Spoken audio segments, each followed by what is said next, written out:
Hello everyone, কী বানাবো ভাবতে ভাবতে ভাবলাম চলো ম্যান্ডেলা আর্টই করে ফেলা যাক। কেন বলো তো? আজকে আমার এক স্টুডেন্ট হঠাৎই এসে আমায় বলল, ম্যাম তুমি আমার ছোট্ট সুন্দর এমন একটা কিছু বানিয়ে দাও যেটা আমি সবসময় যত্ন করে আমার বাড়িতে রেখে দিতে পারবো। এবার কী করবো ভাবতে ভাবতে এইটুকু সময়ের মধ্যে ভাবলাম ম্যান্ডেলা আর্টই করে ফেলি। ব্যাস শুরু করে দিলাম। আর হ্যাঁ, এই ভিডিওটা রেকর্ডিং করতে আমার স্টুডেন্টও আমায় অনেক হেল্প করেছে। ওর তো এই ম্যান্ডেলা আর্টটা ভীষণই পছন্দ হয়েছে। তোমরা দেখো তোমাদের কীরকম লাগে।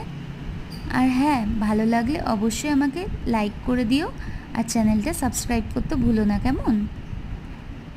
ওকে, বাই বাই। নেক্সট ভিডিও আবার দেখা হবে। হ্যালো।